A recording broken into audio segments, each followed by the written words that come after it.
All right, it is time for neutrals. Shiro's come to help us out, at least for the beginning of it. First up is Rustsworn Initiate, a 2-cost 2/2 with Death Rattle. Summon a 1/1 Imp Caster with spell damage +1. This is, I think, actually more interesting just as a 2/2 with Death Rattle summon a 1/1 than, like, the spell damage doesn't necessarily stand out to me as being that important a part of the card, because spell damage is the sort of thing that you just want kind of on demand when you want it, basically, and having it attached to something that like needs to die in order to get it feels a little bit awkward. But just as a 2/2 Death Rattle summon a 1/1, this actually feels like it's okay, and I could see this maybe like, you know, showing up in like a zoo type deck, but overall probably not going to see much play.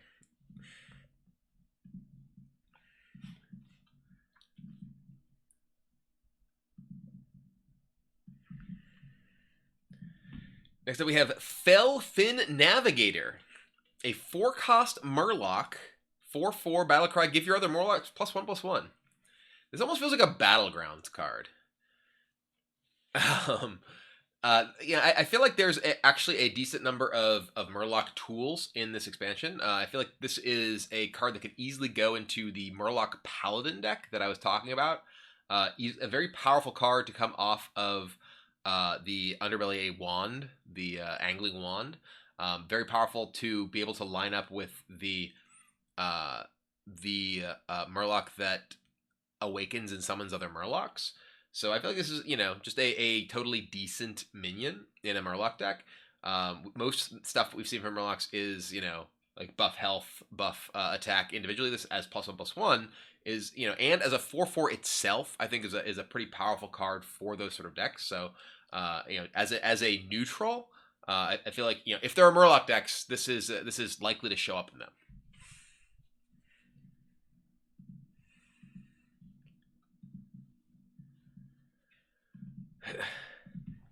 Next up is Teron Gor Fiend, 3/4 for 3. Battlecry, destroy all friendly minions. Death Rattle or summon them with +1/+1. I feel like this is most likely to show up in something like Death Rattle Hunter, where triggering your minions' Death Rattles is powerful in itself, and then if you have ways to trigger your own Death Rattles, there's not like a play dead type effect or anything. But resummoning your you know, those minions +1/+1, obviously powerful. The fact that Spellbreaker's gone means that there are less likely to be a bunch of silences in like every deck. But yeah, this just feels like a powerful card, and especially Death Rattle could be used in decks where you just have minions that are almost dead and you just play them and you know, get the possible resummon effect when Teron dies. So yeah, overall I think just a solid card in the right situation or the right deck. Specifically, if you know there are Death Rattle type things, this guy goes very well with them because you get the Death Rattle effects from the Battlecry.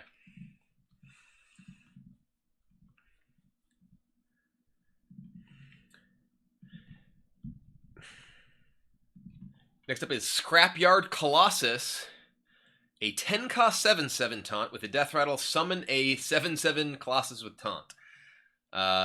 This feels like a very powerful card in like arena, in like lower power games. This feels like it's like super strong. Feels pretty difficult to justify playing any kind of 10-cost card that isn't like basically win the game in Constructed. So I don't expect this to see much play.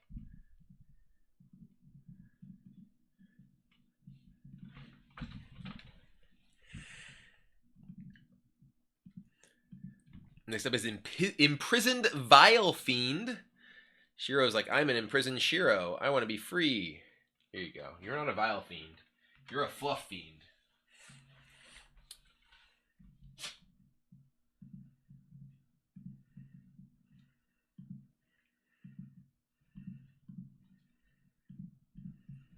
Anyway, Imprisoned Vile Fiend. 3-cost 3/5. Dormant for 2 turns. Rush.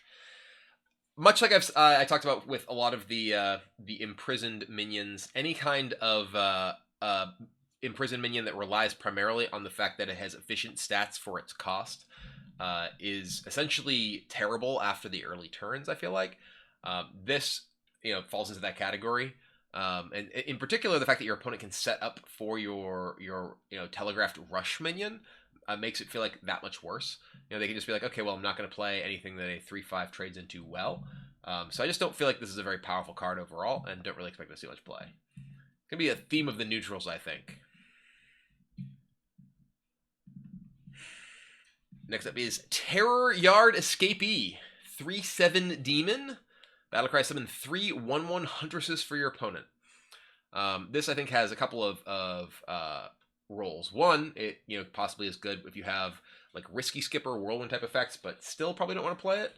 But mostly, I feel like this is yet another card that is very good against Reanimator decks. Anyone that's trying to resurrect stuff, I feel like Terror Guard Escapee is yet another way that you can muck up their res pool and end up trying to give them back 1/1s.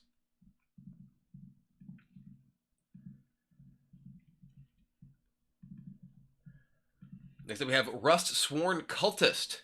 4-cost 3/3 with Battlecry. Give your other minions Death Rattle, summon a 1/1 demon.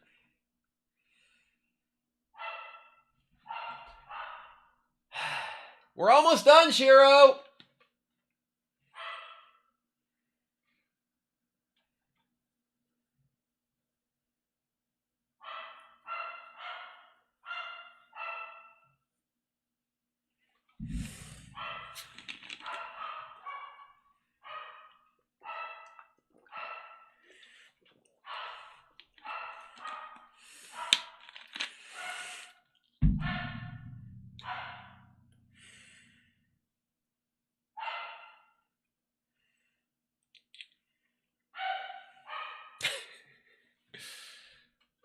I'm going to close my office door.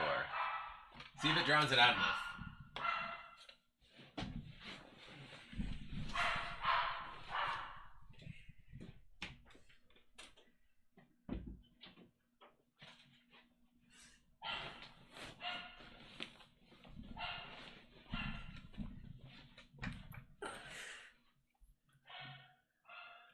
Oh no, you can still hear it.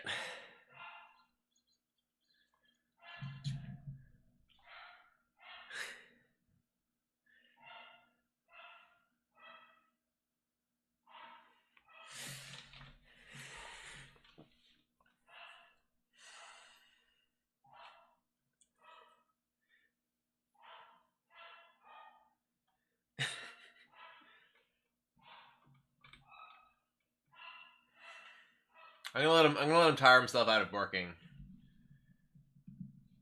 He'll stop in a sec.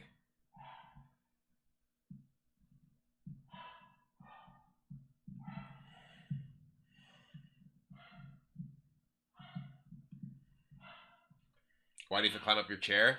Because right here is a green screen. And the green screen blocks off my desk. My desk is right here. There's it's like a kind of an L-shaped desk. And the green screen basically runs into it.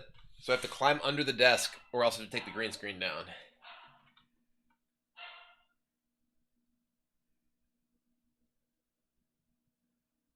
Nope.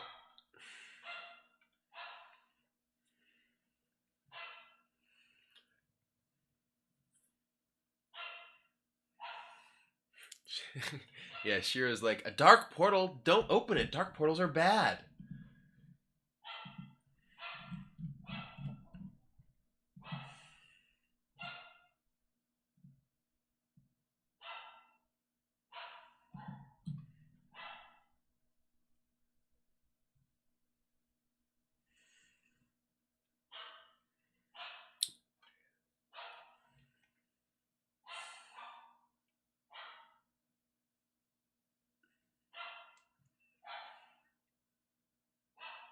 Oh my god.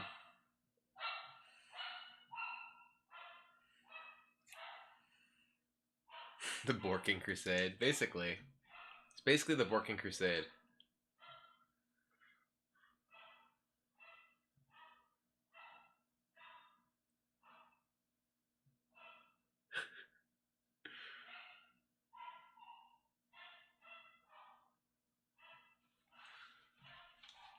Oh my god.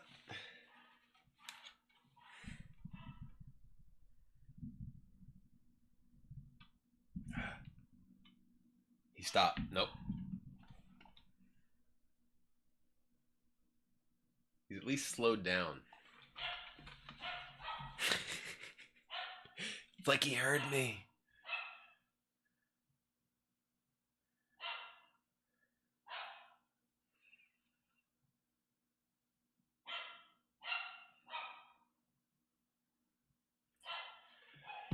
I'll be right back.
Okay.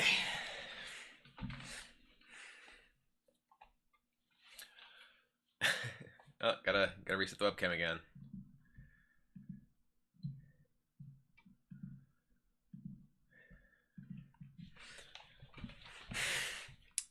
Next up we have Rustsworn Cultist. 4-cost 3/3 with Battlecry. Give your other minions Death Rattle. Summon a 1/1 demon. This card I actually think is pretty interesting. It feels like a reasonable card for like token decks. I can easily imagine this being played in like, say, the token Illidari decks. If you play this with like the rush spell, play this, you've got a bunch of 1/1s that then rush in, give you more 1/1s. It's a totally reasonable body to help set you up for like a Bloodlust, kind of like a Soul of the Forest, right? You think about Soul of the Forest, a 4-cost spell that gives you 2/2s on the back end. This is a 3/3 body in the first place that gives your other minions 1/1s in the back end. So this is actually a totally reasonable card, and I can see this being played in decks that have like ways to utilize the bodies, that, like looking to protect from AOE and stuff like that, especially in classes that don't necessarily have ways to do it themselves. That said, most of the classes that have ways to do that, or have ways to really utilize those tokens, like Druid or Shaman, already have ways that are probably a bit better than this. But if other classes are looking for this effect, this gives them that option.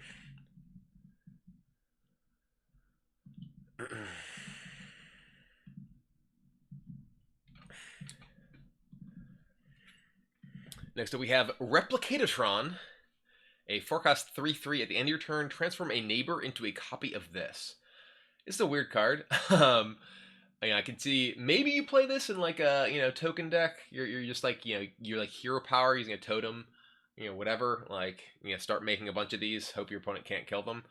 Probably not a good card. Seems like a kind of like fairly memey card, but could be used in Paladin or Shaman in the way that I was talking about, or other decks that are looking to make a bunch of 1/1s. Basically, you can just use this to turn small things into 3/3s.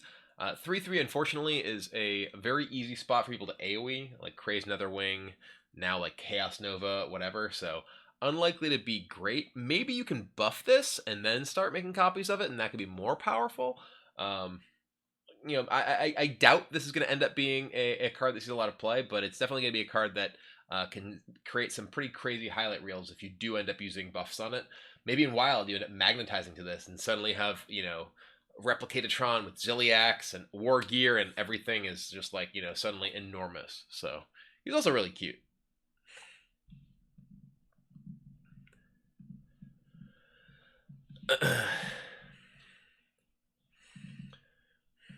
Next up we have Kael'thas. I think at this point everyone has Kael'thas. Pretty much everyone's played Kael'thas. Kael'thas I think is not as amazing, at least in current standard, as a lot of people have, thought that he might be. He's pretty crazy and wild. You can basically like kill people instantly with like wild druid decks with Kael'thas. It's like Moonfire, Innervate, Infestation, Moonfire, Innervate, Infestation. Just play your entire deck. But I do think that Kael'thas, makes people reconsider basically any big spell. I think this in like Hunter, I talked about this during both my my reveal for it and my review of Nagran Slam. Just being able to play 10-cost spell that can do a bunch of damage to your opponent and generate board presence, really really powerful. I think that it has. This is a card that makes us look at every expensive spell and every cheap spell differently, right? Like anything that costs 0 and anything that costs 10 become Kael'thas fodder. You can use this to help you enable a big thing with Kael'thas, or you can use this as the payoff with Kael'thas, and I think that's really interesting. So I expect to see a lot of this card, even if it's not necessarily in highly competitive decks, in decks that are looking to do crazy things.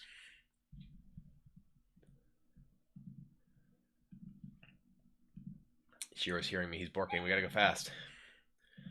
Next up is Frozen Shadow Weaver, 3-cost 4/3, freeze an enemy, Battlecry.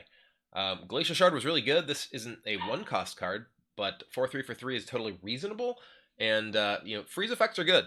I think this is a card that could definitely see some amount of play. Not nearly as good as Glacial Shard, like I said, but the utility of freeze a guy is actually pretty major, especially in like mid-rangey type matchups or against opponents.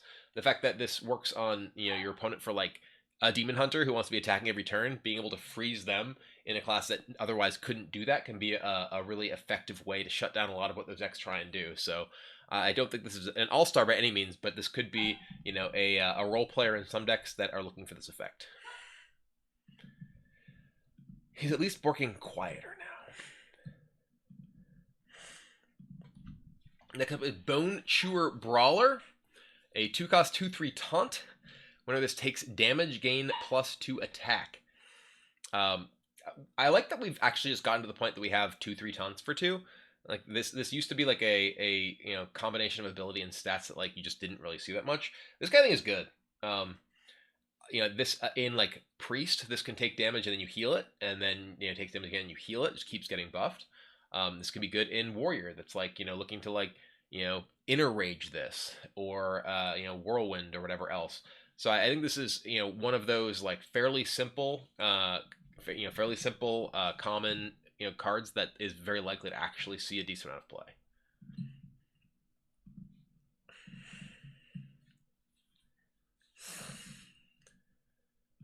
Next up is Bonjour Vanguard, a 7-cost 4/10 taunt. Whenever it takes damage, gain +2 attack. This one can take a lot more punishment, a lot more damage on this one than the other one, which means you can get a lot bigger. That said, 7 is a lot of mana. It does have 10 health, which is a lot of health. So despite being a neutral card that like feels kind of clunky, it's like basically a taunted Gurabashi Berserker, right? Gurabashi Berserker obviously not very good, but if you add more health to it in taunt, that suddenly starts to get a little bit scary. So I think this card is unlikely to see very much play, but I wouldn't be surprised if this popped up in like a priest deck somewhere, if this popped up in like a warrior deck somewhere as just like a giant thing that you like end up doing a bunch of damage to and blowing someone up a single turn.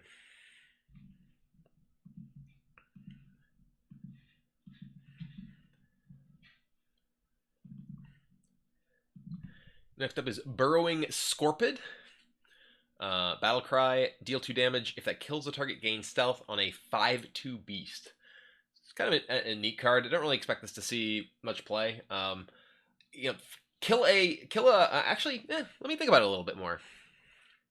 I could see this seeing play like Hunter, right? Like this is a 4-cost 5/2 beast. Your opponent has some small minion. You're like, okay, kill your small minion, get a 5/2 that can then smack you in the face. We saw like Fireplume Phoenix actually saw like a shocking amount of play. Granted, Fireplume Phoenix was an elemental, and was used to at least in part fire off elemental chains in some decks. And this in like either Hunter or like Rogue, right? Like decks that are looking to like get damage to the opponent's face that like don't necessarily have tremendous board control options necessarily, that this can, like, you know, kill a small thing. And in Rogue, like, the fact that you have synergy with stealth is actually pretty relevant too. So I think you look at this and you're like, oh, this isn't very good, but I can definitely see narrow situations and decks that you can take advantage of this card.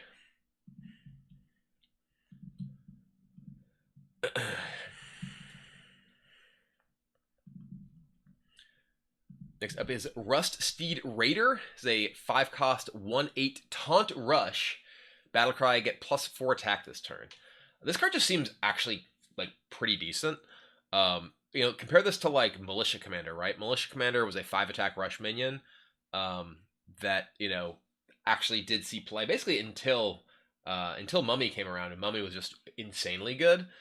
This is like a neutral version of that that has taunt. So you can come into play, kill something, and then your opponent has to attack through the remaining health of it. So I actually think this is a card that could easily see play. You could see, you know, imagine you playing this in, like, Priest. You know, this is like a board control card that your opponent now has to attack through. And frankly, the fact that, like, you know, you can, like, buff it, heal it, whatever. I don't expect to see, like, tons of play, but I wouldn't be surprised to see this see play at all.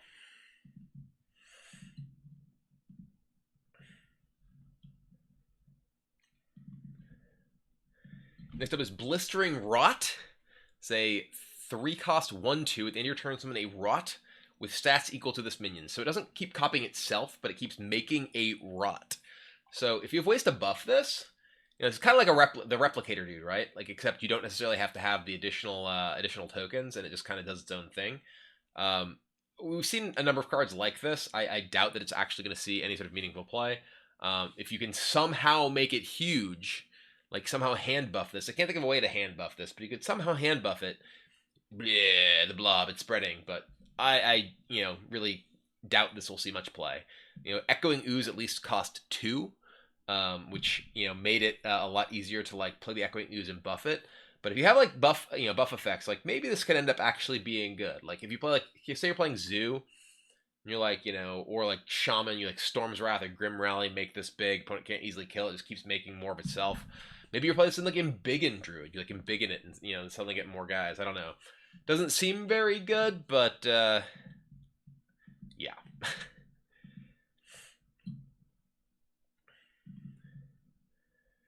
Next up is Guardian Og Merchant, a 1-cost 2/1. Battlecry, deal 1 damage to a minion and give it Divine Shield. This is a really interesting card because this is a lot like, this can be an Elven Archer, right? It can just kill a guy if it has 1 health. Or it can be like, okay, I'm going to hit my own guy and give it Divine Shield so it can attack up into your guy. This feels like it's much more of like an arena card than it is a constructed card. But I can imagine maybe you play this like what is it, Set's Pride? Secret's Pride? The thing that, like, Death Rattle get 1 health minions from your deck. So I don't think it's, like, you know, outrageous to imagine this seeing playing constructed. I can easily see this playing like Zoo. You know, if a deck has a way to, if a deck is, like, looking to play out a bunch of small things and, you know, like, trade up and stuff, I can actually see it being pretty powerful. So, you know, I don't think this will see, like, a lot of play, but I could easily see play in Zoo style decks. And, you know, if there are, like, Divine Shield theme type decks, you know, it's another way to sort of reset Divine Shields and get bonuses with that. Self-Damage Warrior, another possible home.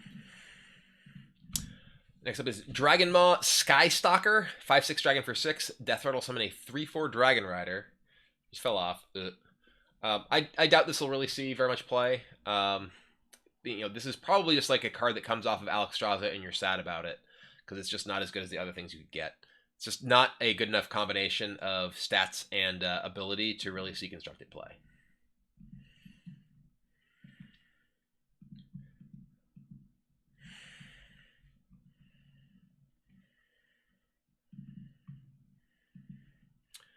Next up is Soulbound Ashtongue. Whenever this minion takes damage, also deal that damage to your hero.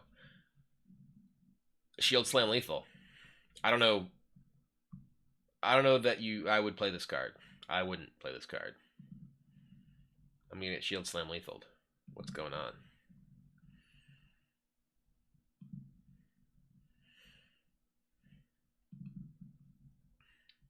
Next up is Disguised Wanderer. A 4-cost 3/3 with Death Rattle. Summon a 9/1 Inquisitor. I don't think this is likely to be good enough for constructed. 9 is obviously a lot of attack, right? But 1 health means it dies to pings. It's pretty dangerous to get attacked into, but I do like the theme of it. The fact that, like, so like, aha, I'm sneaky, you killed me. Ah, now you shall be slain. But, neat card, not gonna really see play.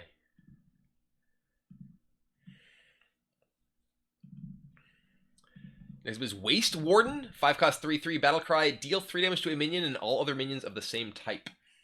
I think this is an interesting neutral solution for swarm type decks, for tribal type decks. If Murlocs get out of hand, you can play Waste Warden in any deck and just blow up a bunch of Murlocs. It can be good against Treants. It can be good against basically whatever it is. If there's a swarmy type tribe, this could be good.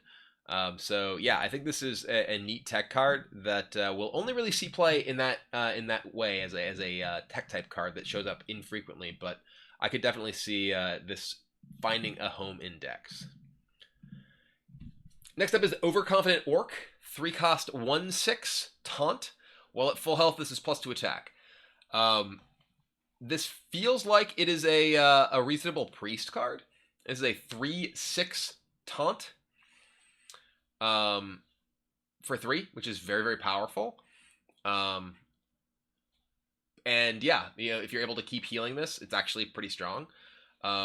Obviously, it's much weaker against classes that can easily damage it, like Mage, and attack into it or whatever.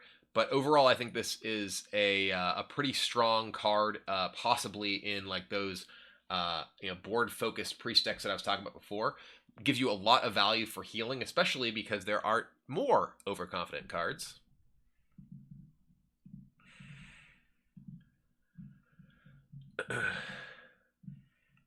Where are they? Isn't there another one? Where's the other one? Where is it? Wasn't there another one? Is there not one? Is there only that one? I thought there was another one. I'm looking for it. I don't see it. Am I wrong? I guess I was wrong. I was overconfident that there were more overconfident cards. Next up is Infectious Spoiling. A 1/2 for 1. After this damages a minion, turn it into an Infectious Spoiling. I don't really think this will see constructed play, but it is kind of amusing to imagine a board that's just like suddenly everything becomes an Infectious Spoiling. It's maybe a little on the nose for the world right now.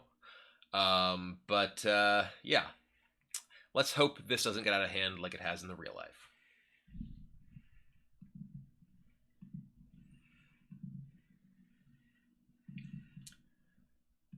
Next up is Scavenging Shivara. 6-cost 6/3 demon. Battlecry deals 6 damage, randomly split among other enemies. Very sad compared to the Demon Hunter version that is a 6/7 for 1 more mana that has this as an end of turn effect that just keeps using. But yeah, this is alright. This is even just other minions, not even other enemies. I literally read enemies and it's actually minions. So this is actually just like Matterer Bomber, except it only hits minions. So I guess this is actually possibly pretty good if in like arena. This is one of the things you say a lot in neutral. This could be good in arena if your opponent is the only one with minions. Good at come back on a board where you're behind. Could be a good demon to randomly get if you're behind off of like what would be doing Discover effect or whatever. But overall, I think this is unlikely to see play. Next up is Moarg Artificer, 2-cost 2/4 demon. All minions take double damage from spells. This is I feel like this is a card that's most likely to be played if there's like a low spell, if there's like a low spell metagame. Like this is a really good card against like Zoo. This is 2/4 for 2. If you're looking for that. Very bad against Rogue, just dies to backstab, but it's a 2-drop. So most of your 2-drops are just going to die to backstab anyway. So, I feel like this is, kind of interesting. It is slightly awkward against like, it dies to like corrosive, breath or whatever. But like, again, most 2-drops are going to die to most things that are actually going to kill this that you care about anyway. So yeah, I feel like this is actually like a better card than it looks. it looks like you want to play this in a deck that like has spells you want to blow up, blow up your opponent's stuff with. And frankly, you can do that too, right? Like you can play this alongside like Holy Smite, and your Holy Smite does 6 to your opponent's guy. You can play this with like Holy Nova and do 4 with your Holy Nova. So I actually feel like this is a lot better card than it looks like at first glance. Because you can use it proactively with your own stuff, and against most opposing stuff, like unless you have other big things in play, this is going to die to most things that would kill it anyway. So I feel like it's actually just like a fairly solid card that can create some interesting options and interesting game states.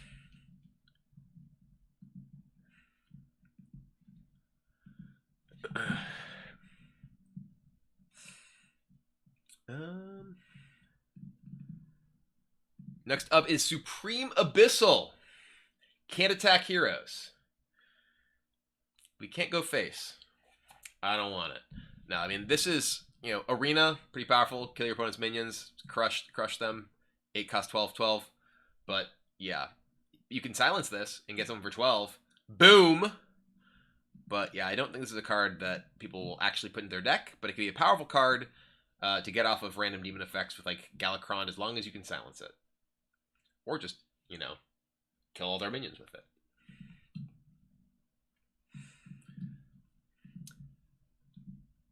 Next up is Alar, a 5-cost 7/3 elemental. Death Rattle, summon a 0/3 Ashes of Alar that resurrects this minion on your next turn. I feel like this is not very good against minion decks, right? This is going to be pretty terrible against minion-based decks, but this actually feels like it could be pretty strong against control, as long as they're not, like, silencing it. It's pretty difficult for like any damage-based removal deck to kill this if they don't get ahead of you. If you are ahead of them, this a control deck, this feels actually quite powerful. But if you fall behind, it seems pretty weak. It does seem like if you can Teron Gor Fiend this or whatever, you like play Alar, you Teron Gor Fiend it, you get the Ashes of Alar, and then your Alar comes back and you get multiple Alars. That can start to get pretty interesting. But I feel like in minion-based matchups, it's got 3 health. It feels like you're gonna fall behind pretty easily. You need to have either a very good matchup for this, or synergies to lean on with it, or it feels like it's going to be fairly weak. But if you do have those, it feels like it has the potential to be quite powerful.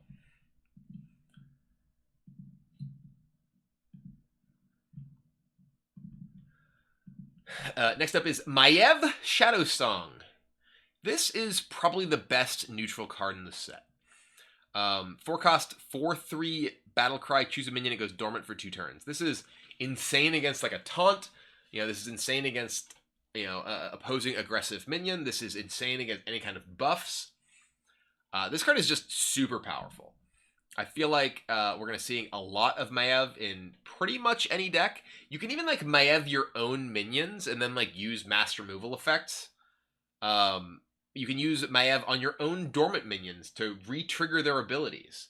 And I feel like this is like the neutral card in the set. If you want to craft a legendary that'll go into as many decks as possible, it will be this one. Yeah. She's awesome. We're going to see a lot of her. If you put her into like literally any deck, you're probably not making too big a mistake, and you're probably doing the right thing.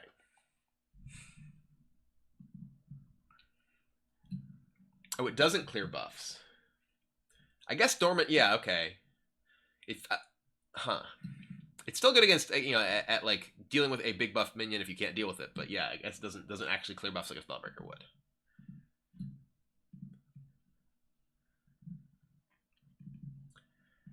And lastly, certainly not least, probably the coolest card in the set, Magtheridon.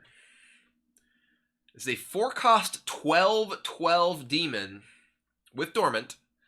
Battlecry of summon 3 1/1 enemy warders. When they die, destroy all minions and awaken. So, my understanding is they have to die, right? If you play this and your opponent shadow steps a 1/3, it's over. Magtheridon is not waking up. But if you kill them, they're all dead. Everything dies, and you get a 12/12. Yes, then your opponent can then Maiev it, and it will never come back. This is, you know, like Maev, she like was trying to like hunt down Illidan, right? That was her thing, but she's actually gonna hunt down Magtheridons. If anyone tries to play Magtheridon, the omnipresent Maev in like everyone's deck is gonna lead to Magtheridon going to sleep and never waking back up. But yeah, so Magtheridon is, oh, apparently I'm wrong. If you do Maev this, it will come back. So, okay, that makes it more exciting then.